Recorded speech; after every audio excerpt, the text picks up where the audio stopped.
Olá. Há dois pontos de vista básicos a partir do qual a gente pode se aproximar do estudo de A Doutrina Secreta ou de qualquer outra grande obra sobre o universo, a filosofia clássica e a sabedoria eterna. O primeiro deles é o ponto de vista mais ou menos de uma criança. Eu quero compreender o universo num plano que possa ser enfocado através das palavras. Eu quero ser dono de uma compreensão correta do universo. Eu quero eu mesmo atingir a minha iluminação espiritual. É a criança intelectualizada com 50, 60 ou 80 anos de idade. Mas cada um está no seu nível de aprendizagem.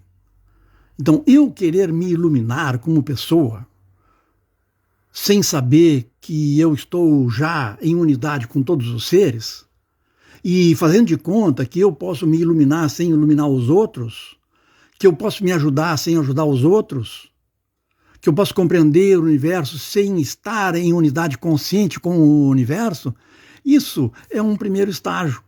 Então, esse primeiro enfoque infantil pode me levar perfeitamente ao segundo enfoque, que é o enfoque eficiente. No segundo enfoque de A Doutrina Secreta, ou da teosofia, ou da filosofia clássica, e de qualquer filosofia ou obra sagrada das principais religiões do planeta, o segundo enfoque é aquele em que eu digo o seguinte: eu quero aprender essa descrição do universo, não para ser proprietário dela, porque jamais eu poderia ser isto, mas para transformar a mim mesmo e para que eu passe a ser inteligente na maneira como eu administro a minha unidade e a minha identidade fundamental com o cosmos. Porque eu já percebo que eu sou fundamentalmente um com o cosmos, que eu venho do cosmos e vou retornar a ele. E que é apenas o meu corpo que vem do pó e vai retornar a ele. Mas eu, como alma, eu venho do cosmos, eu venho da luz das estrelas, vou retornar a ela e quero compreender o processo da relação viva entre céu e terra, que pode ser descrita de modo simbólico pela ideia da escada de Jacó, pela qual anjos ou energias divinas sobem e descem o tempo todo, ligando céu e terra, ligando o macrocosmos e o microcosmos. Então nós temos duas maneiras fundamentais de se aproximar da doutrina secreta, o livro, ou de se aproximar de qualquer sabedoria divina, de qualquer forma de sabedoria divina. Uma é querendo se apropriar do conhecimento. Eu quero esse conhecimento para mim, eu só quero ser importante. E a segunda forma é: eu estou a serviço desse conhecimento, eu quero me transformar para ser inteligente, porque eu já sei que ser inteligente é cooperar com a lei universal. Então, essas duas maneiras de se aproximar do conhecimento divino, não só em teosofia, mas em qualquer religião séria e autêntica, essas duas maneiras têm a ver com a relação entre eu e o universo. Tem a ver com a relação entre o indivíduo e o cosmos. Vamos ver então, por exemplo, o que diz aquela parte de A Doutrina Secreta, a obra de Helena Blavatsky, geralmente intitulada As Três Proposições Fundamentais. A primeira proposição fundamental diz o seguinte: que há um princípio onipresente, eterno, sem limites e imutável, sobre o qual toda especulação é inútil. É como o taoísmo, que afirma que o verdadeiro Tao não pode ser descrito. E o Tao que pode ser descrito não é o verdadeiro. Então nós podemos dizer que o princípio universal supremo não pode ser falado, não pode ser abordado com palavras. E qualquer aspecto do princípio universal que pode ser abordado com palavras não é o fundamental.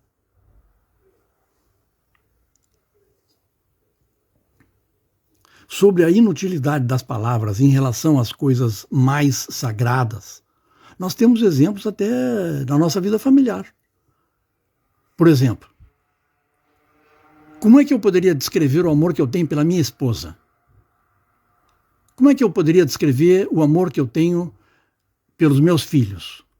Ou pelos meus pais? Não posso. Eu posso falar a respeito. Mas o âmago do meu amor pelas pessoas que eu mais amo não pode ser colocado em palavras. E se eu tentasse colocar em palavras, quem quer que seja que me escute não vai compreender.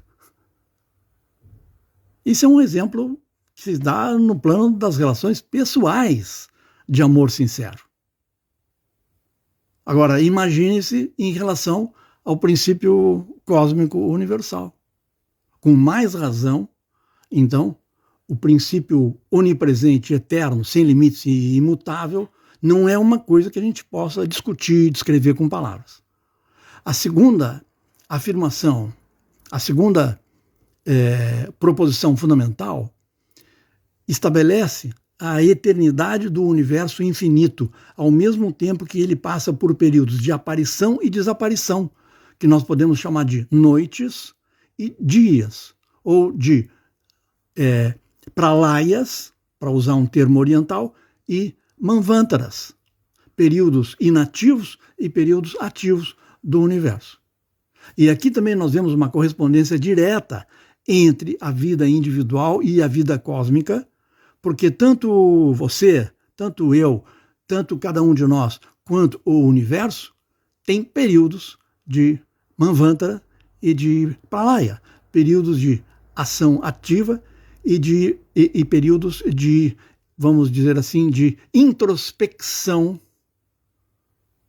e contemplação num plano abstrato espiritual, entre uma encarnação e outra. O universo encarna, o universo desencarna, e o universo, ao desencarnar, começa uma vida espiritual. Nós fazemos a mesmíssima coisa num ciclo muito menor. A terceira proposição fundamental estabelece a identidade fundamental de cada alma com a super-alma, ou alma do universo, ou alma superior universal. Em Gênesis, capítulo 1, 26, 27, nós vemos que Deus criou o ser humano à sua imagem e semelhança. O que significa dizer que nós fomos criados à imagem de Deus ou do universo? Aquele princípio onipresente, do qual pouco ou nada se pode falar, criou o ser humano, entre tantos outros tipos de vidas, à sua imagem e semelhança. Por quê?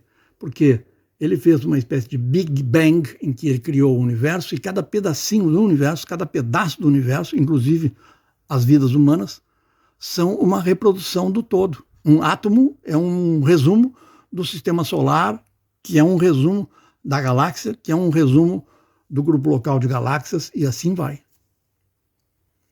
Então nós, como microcosmos, somos uma espécie de foto reduzida do universo. Fomos criados à imagem de Deus. Isso é importante porque, vejam bem, se nós pensarmos em Deus como um senhor de barba branca entre uma nuvem e outra, espiando para ver o que nós andamos fazendo e o que os políticos do nosso país andam fazendo, nós, ao invés de reconhecermos que fomos criados à imagem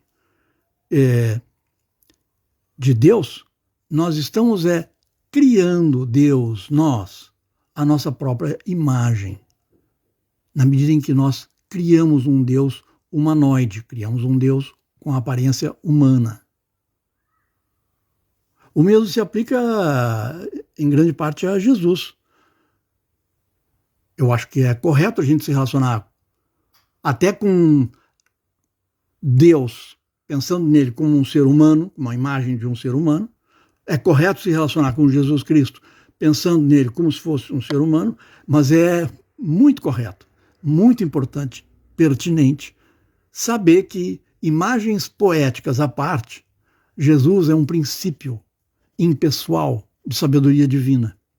E Deus é uma expressão, Deus humano, Deus com aparência humana, é uma expressão poética da lei universal e eterna.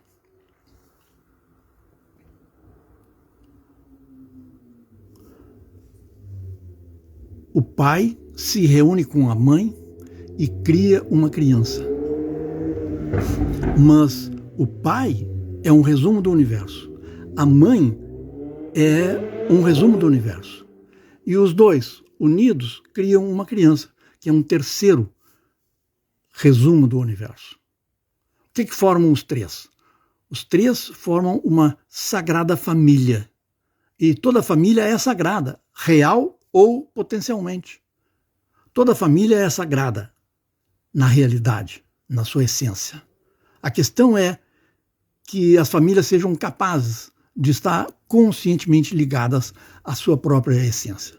Cada família, essencialmente, é sagrada, assim como cada vida humana é sagrada, e o seu aspecto sagrado deveria ser reconhecido, precisa ser reconhecido por cada pessoa inteligente, por cada pessoa que tenha bom senso. Assim, quando eu me ligo à minha essência, eu estou ativando a minha ligação com o universo. Quando eu conheço a mim mesmo profundamente, eu também conheço a alma do universo. E o contrário, quando eu estudo e compreendo a alma do universo, como no caso podemos fazer lendo a doutrina secreta, eu conheço a mim mesmo. Assim, o estudo da doutrina secreta, das filosofias de Platão e outras, é um estudo do universo, e através do estudo do universo nós podemos conhecer a nós próprios. Do mesmo jeito, construindo uma vida melhor, tendo melhores hábitos na minha vida pessoal, tendo uma vida pessoal mais pensada, mais adequada, mais capaz de refletir a vida da minha alma universal, eu vou estar em harmonia com a lei do universo. E uma coisa extremamente importante, vou estar sendo feliz naquilo que está ao meu alcance em termos de ser feliz.